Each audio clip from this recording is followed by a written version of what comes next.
High বন্ধুরা, আসসালামু আলাইকুম। কেমন আছেন সবাই? আশা করছি সবাই ভালো আছেন। আর কালকে নিয়ে এসেছিলো বাবা বাজার থেকে দেশি মুরগি। এত বাবাকে থ্যাংক ইউ আর এত কমপ্লিমেন্ট দিয়েছি যে বাবা আজকে নিয়ে চলে এসছে হাঁস।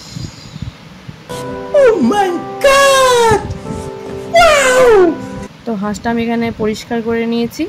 পরিষ্কার করে নেওয়া হয়ে গেলে ভালো করে হলুদ দিয়ে আবারও ভালো করে পরিষ্কার করে নিতে হবে, কারণ হাঁসের গায়ে অনেক বেশি লোম থাকে। তারপরে আবার কিন্তু পুড়িয়ে নিতে হবে ভালো করে। মা এখানে পুড়িয়ে নিচ্ছে। ভালো করে পুড়ালে মানে আরও যেগুলো লোম থাকে গায়ে সেগুলো কিন্তু ঠিক হয়ে যায়, থাকে না কিছু। তো আজকে গ্যাস পোড়া নেওয়া হয়ে গেছে। বাইরে কিন্তু কারেন্ট চলে গেছে, ঝড় উঠেছিল। ভালো করে পুড়িয়ে নিতে হবে। তারপরে আমরা কিন্তু পুড়িয়ে নেওয়া হয়ে গেলে হাঁসটাকে কেটে নেব। চলুন কেটে নিই হাঁসটা। 2000 years later. এই যে হাঁসটা কাটা হয়ে গেছে।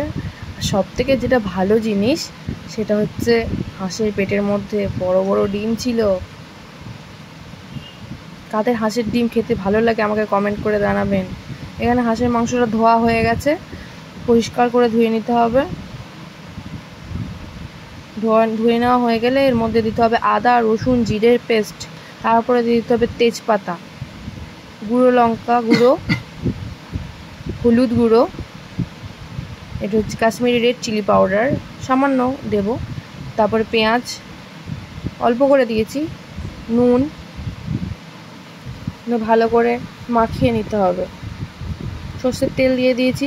এটা চেষ্টা করবেন সর্ষের তেলেই রান্না করার, তাহলে রান্নাটা খেতে ভালো লাগবে। এখানে মা ভালোভাবে মাখিয়ে নিচ্ছে মাংসটা। এই যে ওপরে ডিমটা দিয়ে দিয়েছে। এখানে আলু ভেজে নিয়েছিলাম লাল লাল করে, দেখতেই পাচ্ছেন। তারপরে কড়াই বসিয়ে তেল দিয়ে পেঁয়াজ দিয়ে দিচ্ছি। আমি কিন্তু তখনও ম্যারিনেশন করার সময় কিন্তু অল্প পেঁয়াজ দিয়েছিলাম, আর এখানেও ভেজে নিচ্ছি। ভালো করে পেঁয়াজগুলো ভাজা হয়ে গেলে দিয়ে দিতে হবে হাঁসের মাংসটা।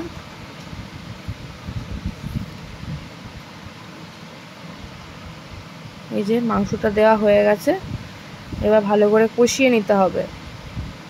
তো আমরা যে প্রসেসে রান্নাটা করছি, আপনারা তো বাড়িতে হয়তো হাঁস হয়, যারা যারা হাঁসের মাংস খেতে পছন্দ করেন তাদেরকে বলছি যে আমাদের প্রসেসে রান্না করার চেষ্টা করুন, দেখবেন ভালো হবে। এই যে আমাদের কষানো প্রায় হয়ে এসেছে। ভালো করে নেড়ে চেড়ে কষিয়ে নিতে হবে। যখন দেখবেন তেল উঠে এসেছে তখন বুঝবেন আমাদের কষানো হয়ে গেছে। এই যে আমাদের কষানো হয়ে এসেছে। মাংস কিন্তু যত কষাবেন তত বেশি ভালো হবে। তো আমাদের কমেন্ট করে জানাবেন আমাদের রান্না কীরকম হচ্ছে, আর প্লিজ একটু শেয়ার করে দেবেন আর সাবস্ক্রাইব করে দেবেন।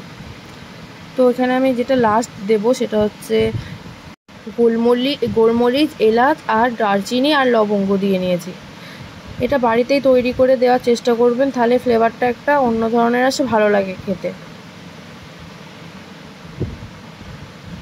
এই যে ভালো করে তারপরে ওটা দেওয়ার পরেও, মশলাটা দেওয়ার পরেও ভালো করে নেড়ে চেড়ে নিতে হবে। তারপরে আমাদের কষানো শেষ হয়ে গেছে। এবার হচ্ছে আমরা প্রেশার কুকারের মধ্যে দিয়ে দেব মাংসটা। তারপরে আলুগুলো দিয়ে দিচ্ছি যেগুলো ভেজে রাখা ছিল। আলুগুলো দিয়ে এখানে দিয়ে দিতে হবে কিছুটা জল। যে কড়াইয়ে রান্না করেছি সেই কড়াইয়ে জল দিয়ে দিয়েছি। দেশি মুরগিটাও কিন্তু তাই করেছিলাম, কিন্তু ওটা একটা আলাদা প্রসেসে রান্না, এটা একটা আলাদা প্রসেসে রান্না। ওটাও গিয়ে দেখে আসবেন প্লিজ। এই যে আমাদের রান্না ready. A few moments later. এই যে প্রেশার কুকার খুলে দেখুন কি সুন্দর লাগছে। এবার আমরা হাঁসের মাংসটা ঢেলে নেব। দেখতে পাচ্ছেন কতটা তেল উঠেছে হাঁসের মাংসটায়।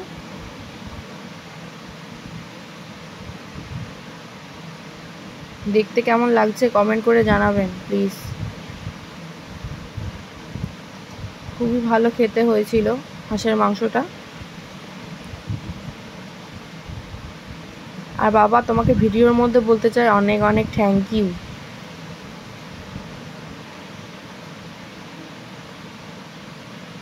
প্রথম দিন দেশি মুরগি, তারপরের দিন হাঁস নিয়ে আসার জন্য। কিন্তু আমার দেশি মুরগির থেকে হাঁসের মাংসটা খেতে বেশি টেস্টি লেগেছে।